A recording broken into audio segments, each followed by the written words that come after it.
everybody in here, out there and all around the world. My name is Rainer and this is my channel Rainier Books, where I speak about books and also publish 1 or 2 videos when I'm out and about in my current hometown, Stockholm, Sweden, or elsewhere in the world. Today, the mid-year book Freakout tag, a classic on BookTube, and this really made me freak out this time, really. Half of the year is over again, and I only have read 20 books, which is way less than in recent years, but I blame the state of the world for that. You Americans elected Donald Trump for president, who's quickly reshaping one of the world's oldest democracies into a cult-like kingdom.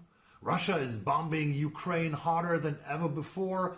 Israel and the US have bombed Iran by ignoring international laws, and in Gaza, people who rush to the few food deliveries are killed by the hundreds while their city lies in ruins. And the prospect is that world people will repopulate Gaza when American developers have cleared the rubble and built expensive condos and golf resorts along the eastern shores of the Mediterranean.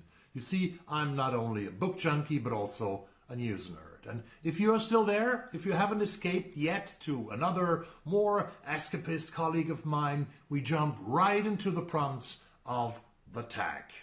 Number 1, best book you've read so far. I would give that award to this year's winner of the Women's Prize, The Safekeep by Dutch-Israeli author Yael van der Wouden.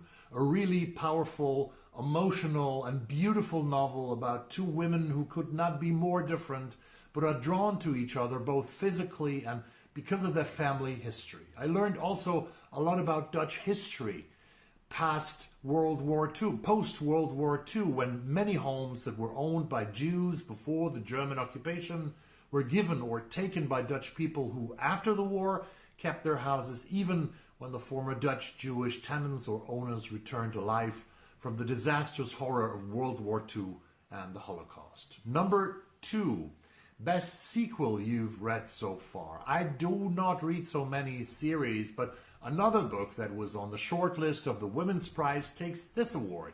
Tell Me Everything by American author Elizabeth Strout. Strout returns here to her set of characters in Maine that she has created so carefully and lovingly over the past and last decades, and Lucy Barton meets finally Olive Kitteridge. However, the character in the leading role in this novel is Lucy's friend Bob Burgess, and Strout delivers even something so strange for her than a murder mystery. But of course, that is not the core of the novel. Tell Me Everything is a manifest for that each and everyone's story would be worth writing down. Yours and mine, and the ones of our loved ones, of our neighbors, and of our communities. As always, Strout stuns us with her deep insight in the human condition and also about her insights in getting older and writing about. All of that makes this novel really worth reading.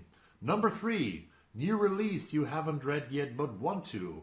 This goes to Nesting by Roisin O'Donnell, a debut novel from Ireland. On a bright spring afternoon in Dublin, Clara Fay makes a split-second decision that will change everything. She grabs an armful of clothes from the washing line, straps her 2 young daughters into her car and drives away.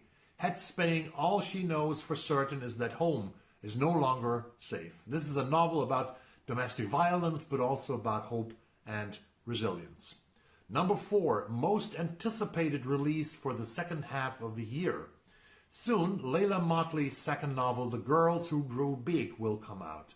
She debuted 2 years ago with Night Crawling, about a young black woman trying to survive in a poor neighborhood in Oakland, California. Now she writes about very young, pregnant women in Florida. Again, this is about the difficulties about being young, female, and socially deprived in the United States. Like Roisin O'Donnell's book, this also is about survivors and about hope and resilience. Number 5, biggest disappointment. No books really disappointed me so far this year. Maybe because I'm very picky about what I read. Number 6, biggest surprise. I love the movie The Year of Living Dangerously by Peter Weir, starring Mel Gibson. Yes, I know. Sorry, the young Gibson. Sigourney Weaver and Linda Hunt. First, this year I read the novel the movie is based upon by the Australian author C.J. Koch, and I did not expect it to be that vivid, that powerful and that good. Stunningly good. Read it. Incredible how Koch takes us into Jakarta, Indonesia, 1965. Very, very atmospheric and very, very tense. Number 7, favorite new author, debut or new to you.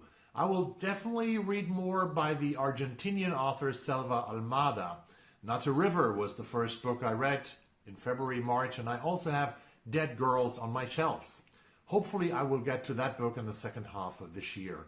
Not a River is a silent, short, but powerful novel from the Argentinian province where some men go fishing and steer towards an almost unavoidable act of violence. Number 8, newest fictional crush. I am too old to fall in love with characters I read about. That's what I'm usually saying here. The question reminds me actually, and that's the first time, of Woody Allen's, I know, great story, the Kugelmaß episode about a bored college professor who meets a magician who enables him to be transported back into time and into a book. The professor chooses Madame Bovary by Gustave Flaubert and starts a love affair with Emma Bovary. But in the end, there's a mistake and he gets transferred into an English grammar and he's being chased by verbs without the possibility of getting out again. Number 9, newest favorite character. Is it the travel writer Chiamaka, aka Chia, in Chimamanda Ngozi Adichie's new novel Dream Count? At least I would not say no to having a fika with her and talk with her about travel writing, which is very interesting, I think. Number 10, book that made you cry. Saddest book you have read.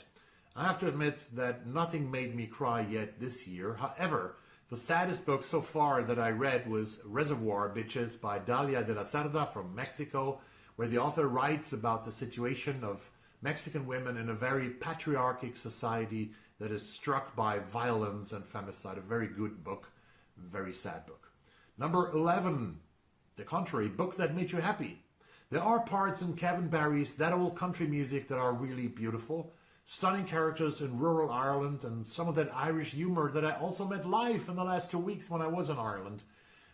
Watch out for a review for that book after this video. Favorite book to film adaptation you saw this year is number 12. I go back to the year of Living Dangerously here. Peter Weir was a great film director. He's still alive, but he has quit making movies. And this movie is about the riots in Indonesia in 1965. Number 13, favorite review you've written this year. BookTube version, favorite video you have done so far in this year. I never answer that prompt. Others have to decide that. Number 14, and I think that's the last one, most beautiful book you have bought so far this year or received. In terms of cover art, I haven't bought so many beautiful books yet this year, and then I have not bought many books at all, I have to say. In Galway, Ireland, I bought Edna O'Brien's novel The Little Red Chairs from 2015, where she is writing about the Balkan War in an Irish setting. And maybe that one has a very beautiful cover. And there's still one more question to go. It's number 15. What books do you need to read by the end of the year? I definitely need to read more than 20 books until the end of the year. Which ones? Well, I need to clear some of the books I bought in the US last year when I was in Portland. The Librarianist, for example, by Patrick DeWitt, despite its low ranks on Goodreads. And then I would like to add some crime fiction, probably. Another American, Michael Connelly, has created a new character for his novel Nightshade. And I'm very curious reading Irish author Ken Bruins writing about private investigator or private eye Jack Taylor in Galway, Ireland. I bought The Galway Girl at Chapters Bookshop in Dublin last week. These 3 maybe. And that seems to complete all the prompts. I won't tag anyone since no one tags me, and it seems that the algorithms have cut off my relationship to BookTube completely. Anyway, if you like this video a bit, if you really liked it a bit, I might see you in a bit if you subscribe to the channel. See you soon and bye-bye.